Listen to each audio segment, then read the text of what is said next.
All right, boys and girls, so we are going to be doing the background of our sea turtles. We're going to do this on a square one art sheet of paper. So you can see that all of this stuff up here, we don't want to write anything on there. We want to make sure this word top, of course, stays at the top. But this is the side you're going to write your name, and you're going to write your class code on the back. You are also going to have a mat. This is a messy mat. It's just a white piece of paper. We're going to put this on here so that we don't get paint all over the table.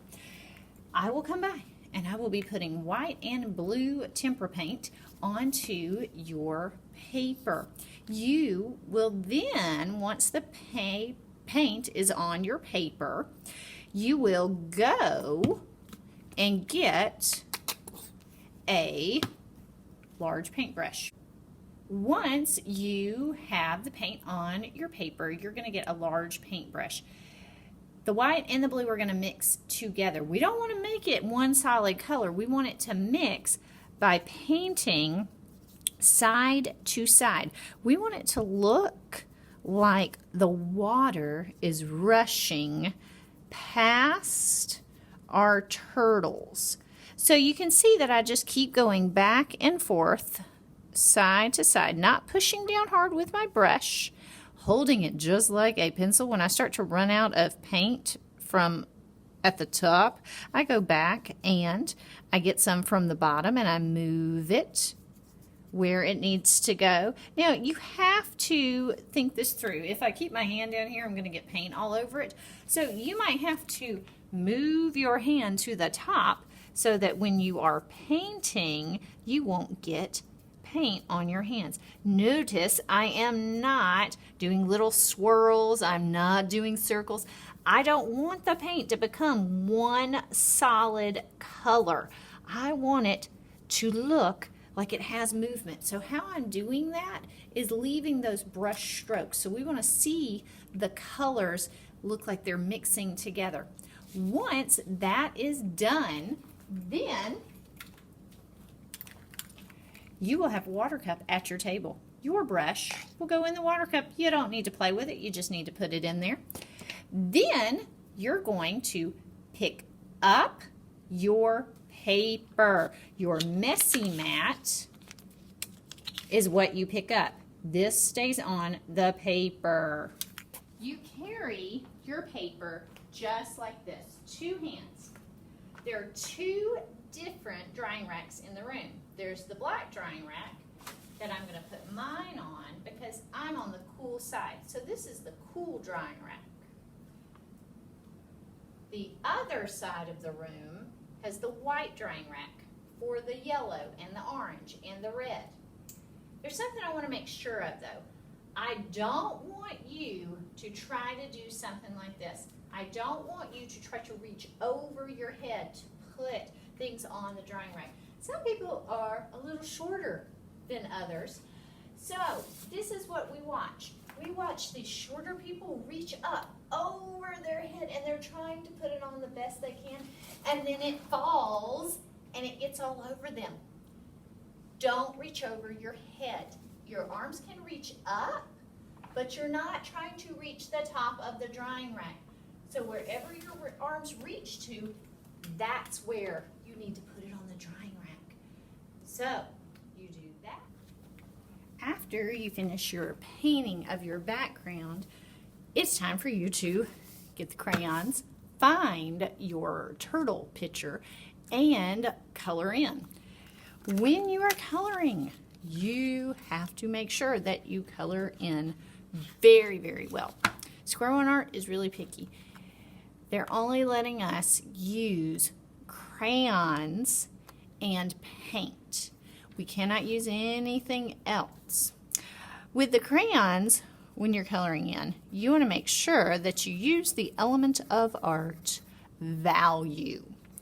You can see I'm doing a really good job coloring this in, but I'm coloring it very lightly, so I have a light value. I need you to make sure that you're coloring nice and thick and not leaving any white spots. Sea turtles, they don't hang out in the snow, so we don't want to leave any white on our sea turtles. You can see that I got that turtle fin all colored in very, very nicely and filled in so it's nice and dark in value. When you're coloring, if you get outside of your lines, that is okay when it's on the outside of the turtle. You can color your turtle any way that you want. So any colors are fine. If you want to use orange on the fins, you can use orange on the fins.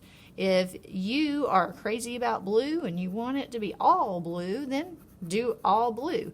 But you need to make sure that your sea turtle is interesting and that you like it. Remember, we're doing all of this work so that we can send it to Square One Art and get those stickers that you like so much. We definitely don't want to send them something that is not going to be something that you're going to want when it comes back.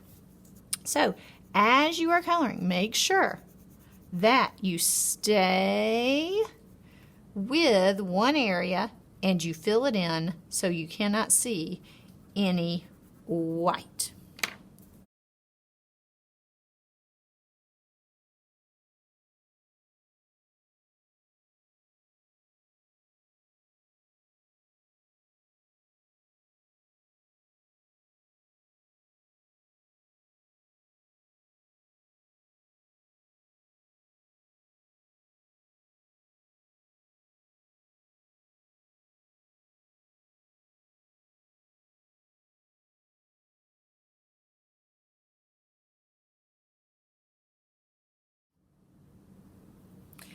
Now that I'm done coloring and I've got them all colored in nice and solid, there's no white left. Now I did leave white for the eyes, but I made sure I colored over that with white crayon.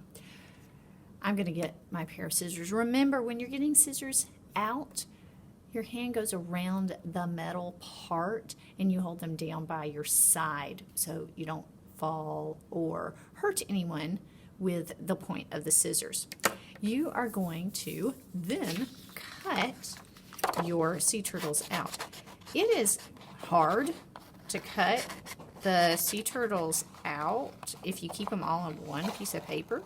So it is much easier if you do this. You cut them out and then cut the white from around them. You don't want to leave any white around the edge. So go nice and slow, cutting all of your sea turtles out.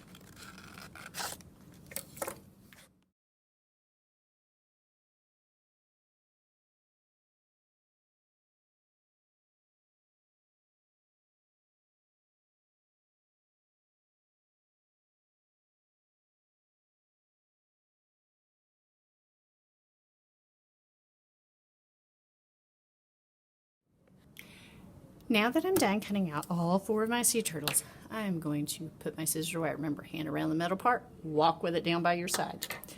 Then I'm going to get the pencils because I need to flip all of these over and I need to write the name, your name, and class code on all of them. So write your name and write class code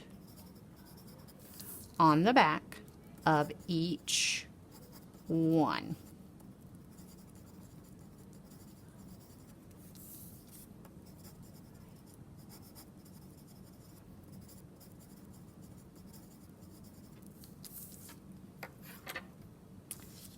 After you do that, then you're going to gather up all of your sea turtles and you're going to bring them to me.